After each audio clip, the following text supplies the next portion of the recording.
Hello, Rusty Coones here. Today I have with me William Milligan, aka Sporty, longtime motorcycle rider, specializes in Sportsters only. That's why they call him Sporty. He's also membership chairman for ABATE. He's also local number one, member of ABATE California Board of Directors. How you doing, Sporty? Doing just fine, thank you. Thanks for being here, man. You've been, My pleasure you've been to do this. I'll tell you what, you've been doing a lot for a lot of years. 32 years as a member of ABATE. That's a long career there, bud. You know, Yes, it is. and you know what? I'm not a member of ABATE. I think I'm going to have to join though. But I'm going to tell you this: I support you guys. And As membership chairman, I appreciate your ability to come on the board after listening to all these reasons why you should be a member. It's good that you're you finally broke you down and you're going to contribute part of the solution. well, you know what? You guys are the ones on the front lines. You're doing all the work to protect our rights as motorcyclists, and a lot of people aren't aware of how much you guys do, and you do it for free. You're not getting paid. There's no check coming in or anything. This is because you love what you're doing. So I just want to tell you again, my hat's off to you for everything you've done for these years. But before I get into everything you're doing with ABATE, I want to talk to you about way back when you first got on two wheels. When I first got on two wheels, I bought a 19. I was 27 years old, and I bought a Gorelli moped at that time, and I bought it on time so I could establish some credit. And I rode that thing for a while, and I said, the heck with this thing. I need to get a motorcycle. So I bought a CB160 Honda, which only lasted for a couple of months because the cam tensioner died on it. So when I took it over to the shop where I bought it from, he said, "No, it's not going to work." So we put that one on rip. They had a BSA 250 single that was a reasonably priced, $500. It was a trial bike. So I said, "Yeah, I'll buy this thing." And then I bought that. And then that wasn't always good to ride all the time. So I saw for $300 a 650 Yamaha Twin. It was like, the guy wanted $400. And I said, "I got 300 cash right now." Boom. It was semi-shop. You couldn't sell it as a regular 75 because it was in that section of the recyclers, the motorcycles and other. So I bought that and I rode the hell out of that thing for a while. And then when that died, I went back to the Valley Cycles, and the owner, Kurt Winter, had a 1970 XLCH for 1900. And I told the wife, "It's a Harley now. Let's get it." So we bought that, but it came with a creeper clutch. So I decided, I went back to Kurt and said, "Can you fix this thing? I don't like the creeper." He goes, "Yeah, we'll put a Barnett racing clutch in it." And that's when I decided to you buy that particular bike. It was kickstart only. Whenever I made appearances at when I used to hang out on Hollywood Boulevard with all the bike guys, I made sure I went in the garage and kickstarted it so I wouldn't look like a sissy when I was hanging out with the guys back in the day. That was in the middle '80s. I bought that thing, and then finally got rid of that. And I had sold that to a friend of mine. Unfortunately, the bike is now resting in, last I heard, it was in Florida. But then I bought a 883 3995 model, a Camry Crimson. It was the last one they had at the old shop Van Nuys before they moved up to Santa Clarita. And that was a great bike. I remember that thing. Unfortunately, when I went to Laughlin, I rode home, and unfortunately I had mechanical problems, and I was riding home on a one cylinder. So I got that. Ever since I've been riding Sportster, because for the price of a Sportster plus accessories, it's not going to kick your behind on the price. So I've had several. In fact, I remember when I got rid of my 2000, my 92 and got a 93. my current bikes, I sometimes had to go into the corner and say, give me time. I'm going to say goodbye to an old. I'm mostly involved on these things. Like, to the point where I have to think about all the stolen bits and stuff I did on the bikes. Currently, I own a 2007 and a 2002. The 2002, unfortunately, had to be retitled as a salvage wreck for a little mishap. You know, bikers aren't without having boo-boos, as I call them, or mishaps. Yeah. So I had a couple of mishaps, and if you saw a tall picture of me, you'll notice I've got a pirate headlamp. But that comes with, and so as that comes with the territory. When I had that happen, I was not going to deter me from riding. So there you have it on that score. But as far as my overall riding, I like the Sportster just the way it is. Back in the day, everybody had biker handles. So I decided, all right, I'll call myself Missing Sporty. That's pretty much why I rode Sportster, because it's something I like. So you rode what, about 4 Sportsters? Yeah, I've had about 4 Sportsters. Right on. And you remember back in the 60s when they had that resurgence of motorcycle movies and all that? They had Then Came Bronson and The Wild One, and back before that, Easy Rider. Did you watch any of those? One of my favorite movies is Brando and The Wild Ones, but because it was just the way they rode and they hung out. But what really turned me on to biking was a TV program that only lasted 1 year. Then Came Bronson, and I liked the fact that he rode a Sportster. Yeah. Some of us guys, they were given the Sportster model from class. And it was an interesting deal, and I was wishing it would have gone on longer, but apparently for some odd reason, the networks didn't see my way of thinking. So it was only 1 season? It only lasted for 1 season, but it was enough for me to say, wow. In fact, if you go to Santa Clarita Harley, and you see on their wall pictures, I found a company in Texas. They had Then Came Bronson memorabilia, stuff. So my 2002 had the triangles that were on his bike on each one of the side of the gas tank. Plus, I got a picture that they put up on there after I gave him a cheap dollar frame, and he said, "No, I want to get a better frame." The owner of the place, he put it up there, and it's a picture of Michael Parks with guy cap and his girlfriend on the back in a bedroll and a bedroll. So they finally got somebody. You don't have something for the Sporty, man. You got all this stuff with big twin stuff. So I decided to have that put on there. And he finally got it up there, and I pointed out to all the guys when we go currently to the dealership. So I've always enjoyed bikes, and that, like I said, Then Came Bronson and The Wild Ones is my 2 favorites. They're the ones that got me going. You know, I'll bet you that Then Came Bronson was a big shot in the arm for Harley Davidson Sportster sales back then. Huh? Yeah, I would like to think so. I don't know if that was, but I'm sure it was. Yeah. I'll say this: I believe there is a Then Came Bronson group that take Sportsters and make them look like the one from the series. So. Then after that, there was Easy Rider. What'd you think of that? Well, it was okay, except the ending, I think, in my opinion, sucked.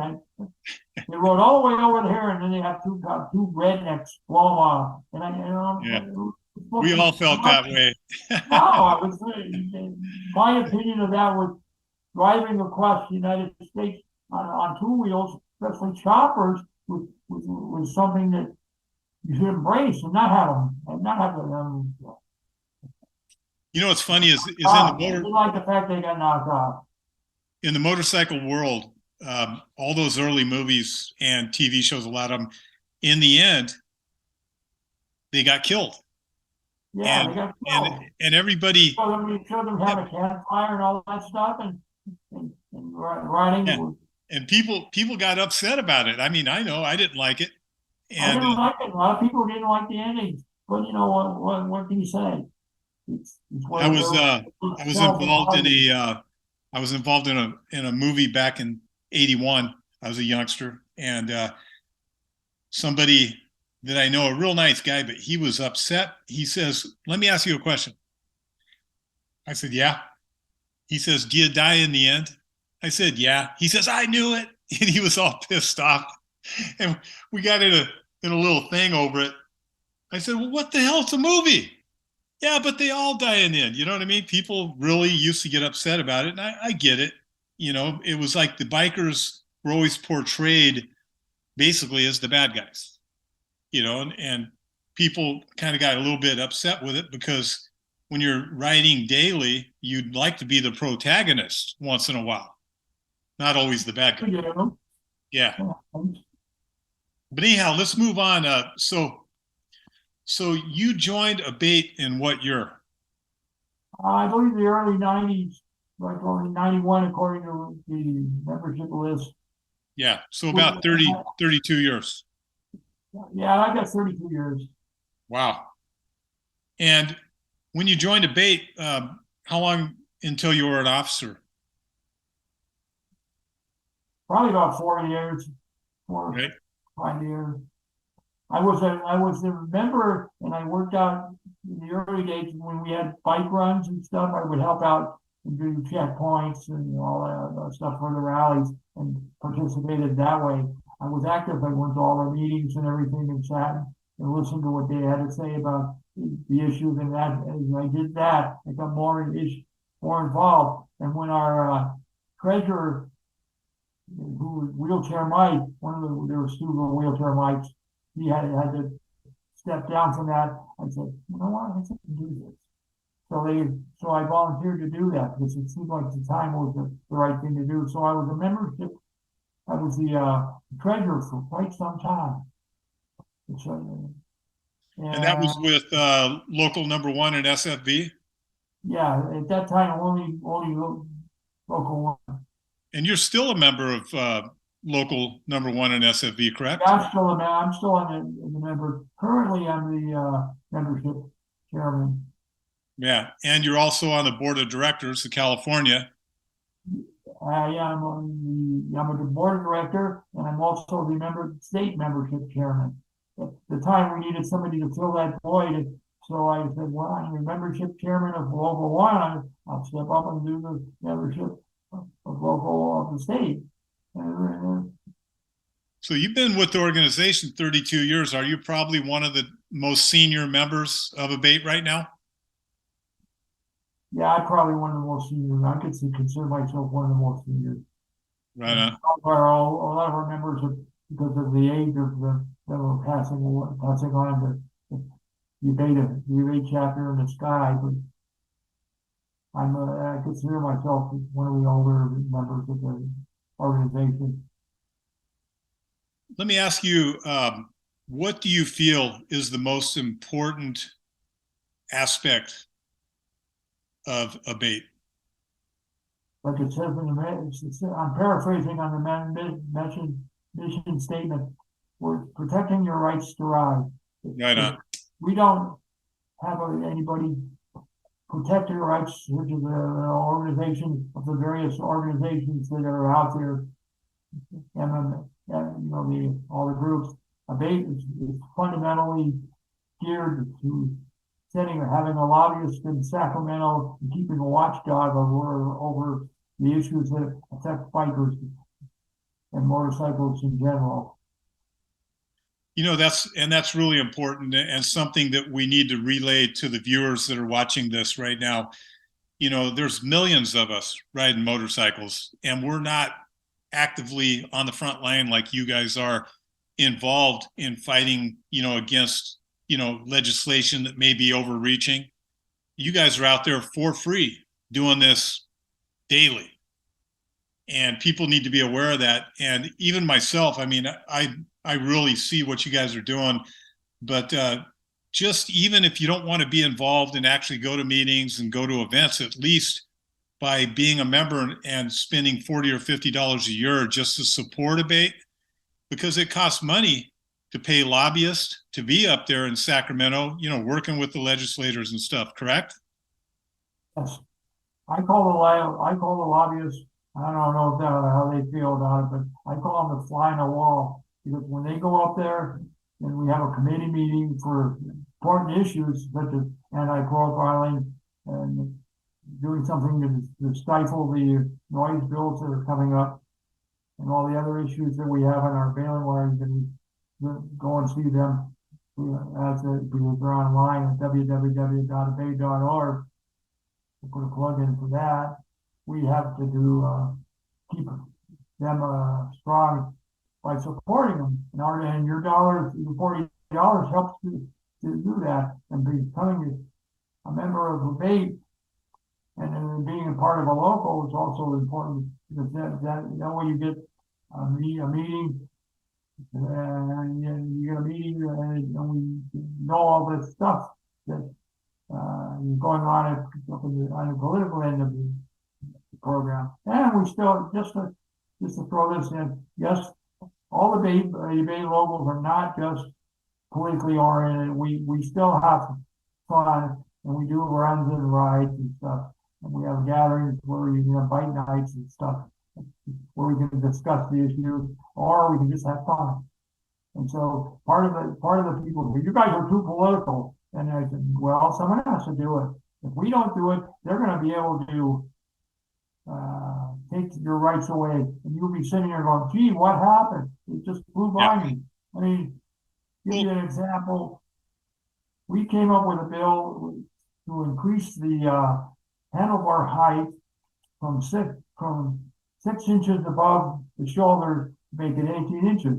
Because in the past, people were being pulled over for having too high handlebars, and it wasn't for them to be pulled over.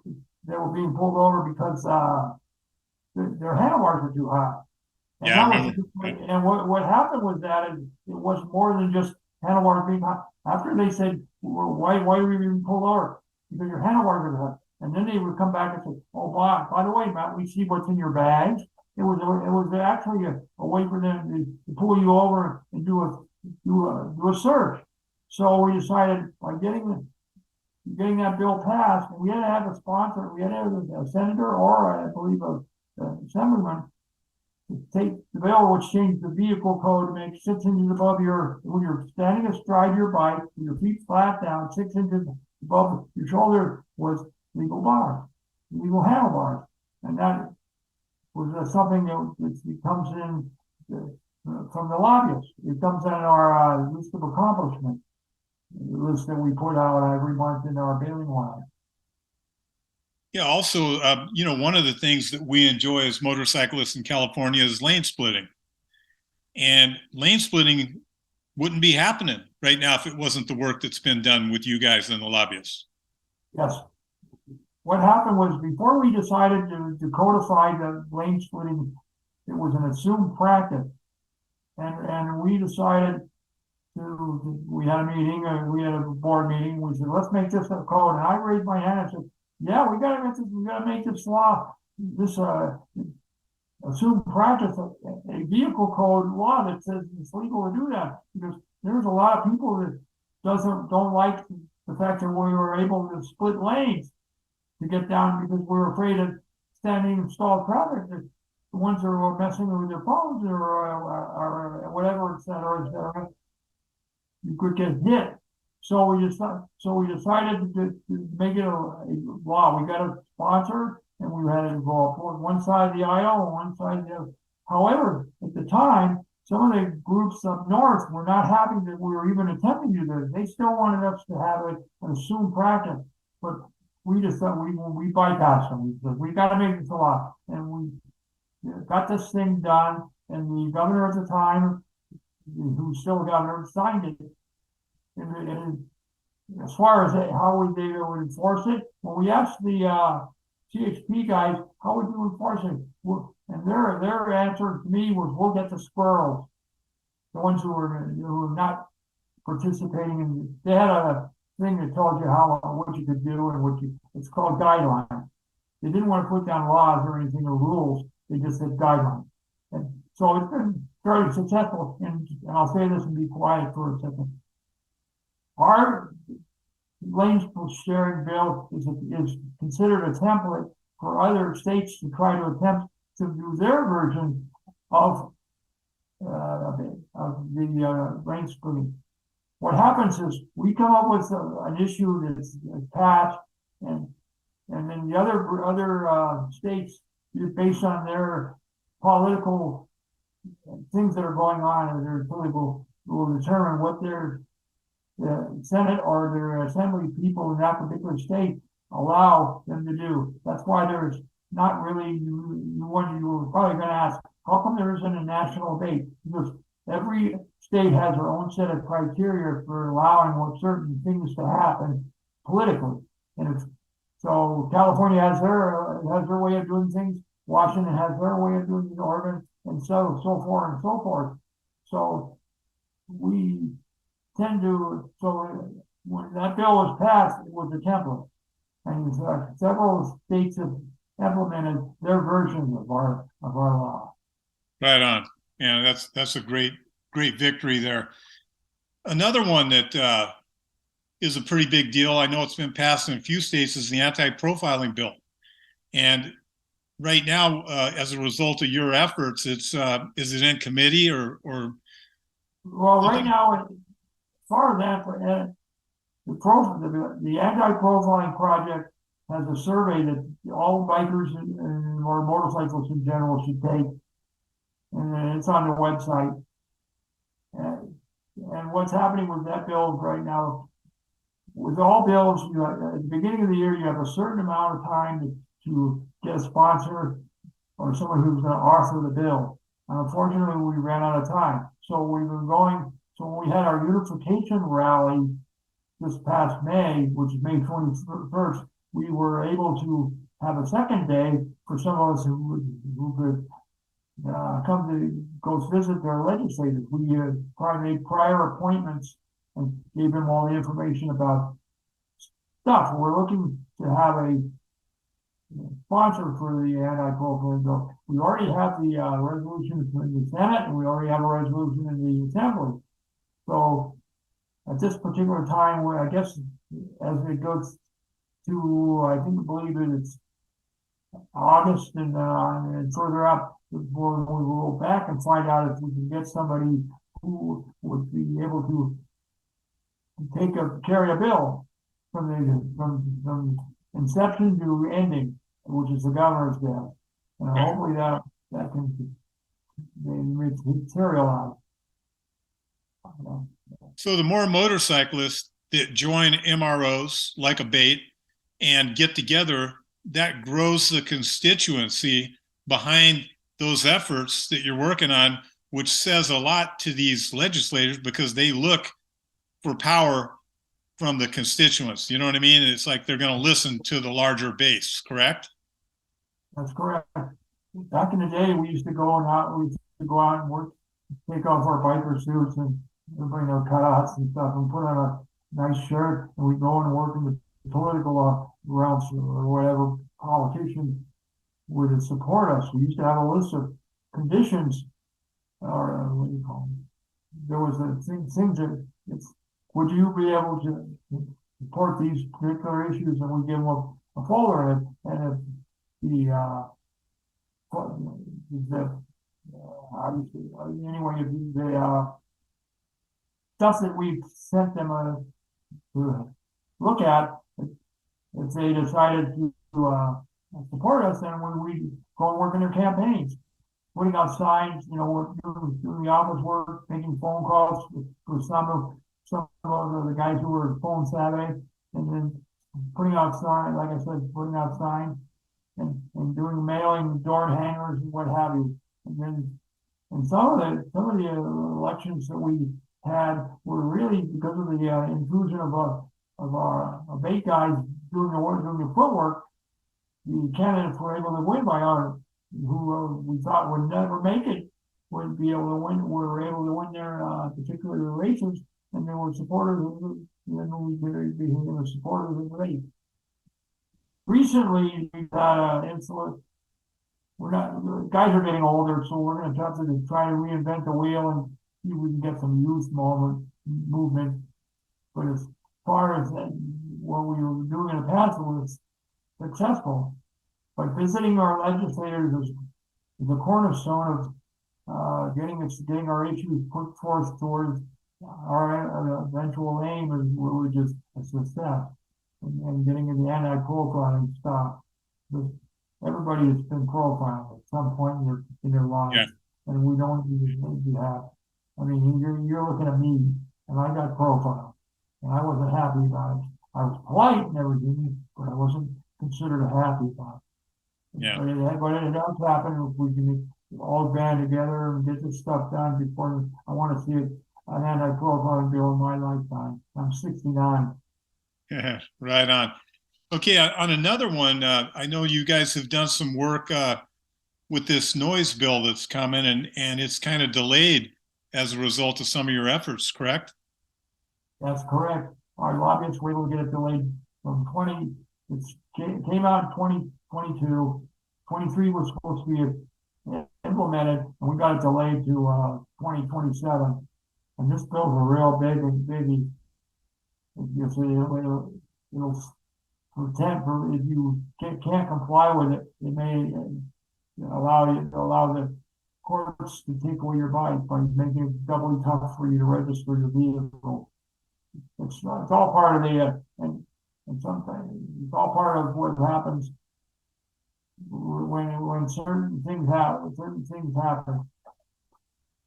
And by that I mean if you're not vigilant and keeping abreast with what's going on up in Sacramento, before you know it, we're having we're having a massive please don't sign this bill, Governor Newsom, because it wouldn't be good for bikers. But you know what? You got the idea is we have to be vigilant in getting it stopped in earlier along its process.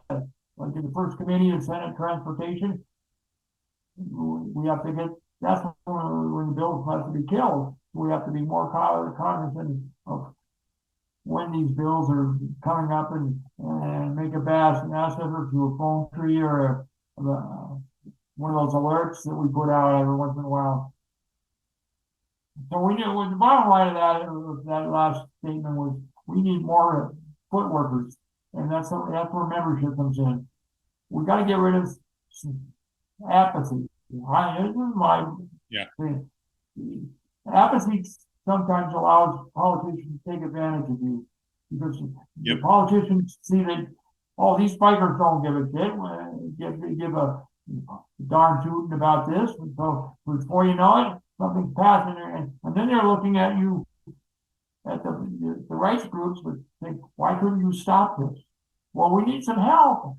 If we have 500 people do this, go this way, and 50,000 of you go the other way, how can we accomplish anything? We need some more support, so that's why we try to get more members for our organization. And all it takes is, like I said earlier, $40 a year and $60 for a couple, and that would certainly improve our liking. Back in the day, we had a whole bunch of guys because we were trying to fight the helmet law.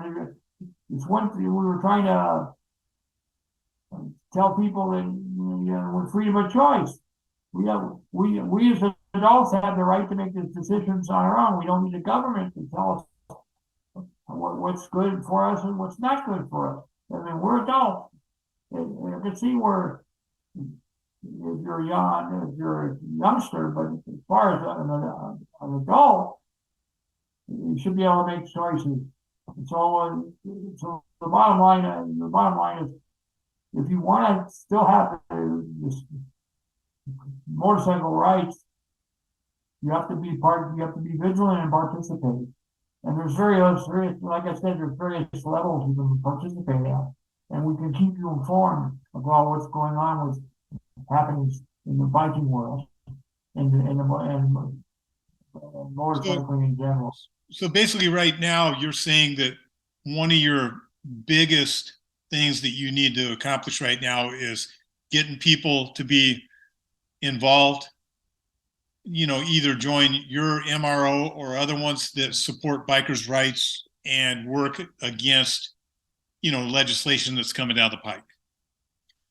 Yes, that is very important because in 2026, I believe, they're putting out proposals that are starting now with the new laws regarding emission standards for new type motorcycles. It may alter the fact that you may have to have a radiator put on your Harley to make it EPA compliant. And for some of you that like the sound of the Harley in its current form, you may not be aware of what's going to be happening. But I'll give you an example for that. The Sportster model, the Evolution Sportster model, the motor is no longer EPA compliant with CARB and also European standards Tier 5. So unfortunately, they had to they used the motor, a new Revolution motor. They have a radiator.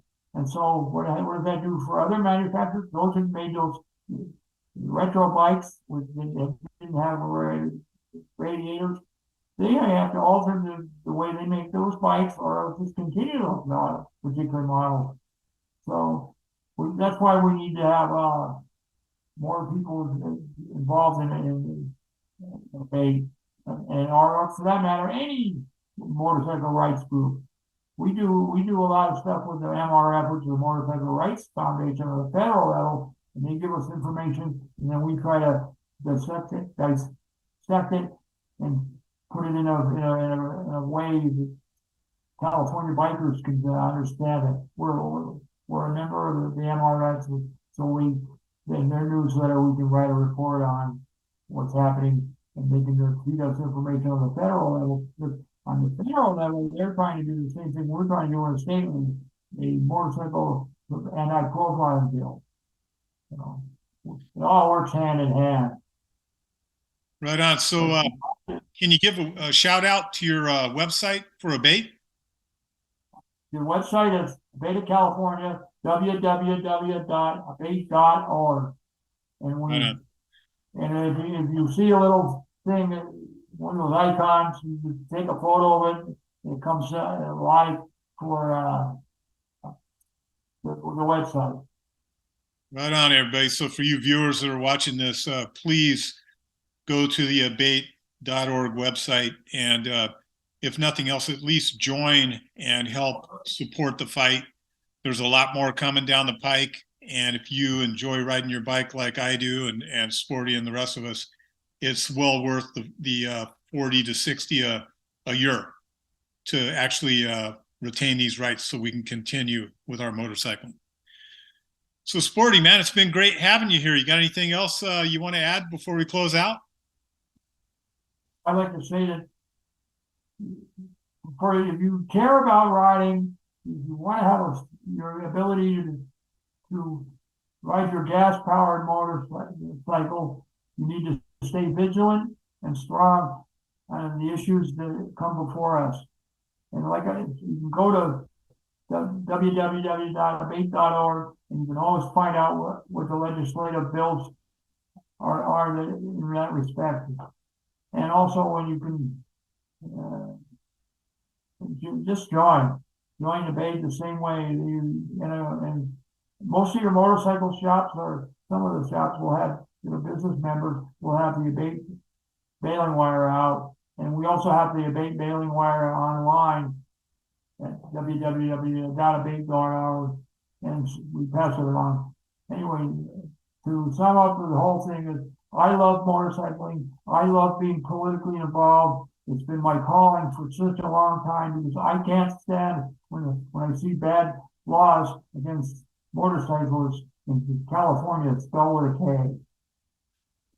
And that's how I sum it up. and I try to protect your rights to ride as best I know how to do. And that's Right all on, that. Sporty. Really appreciate you being here and all your efforts.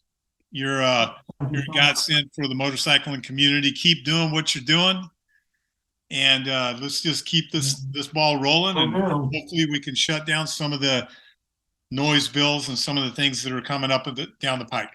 All right.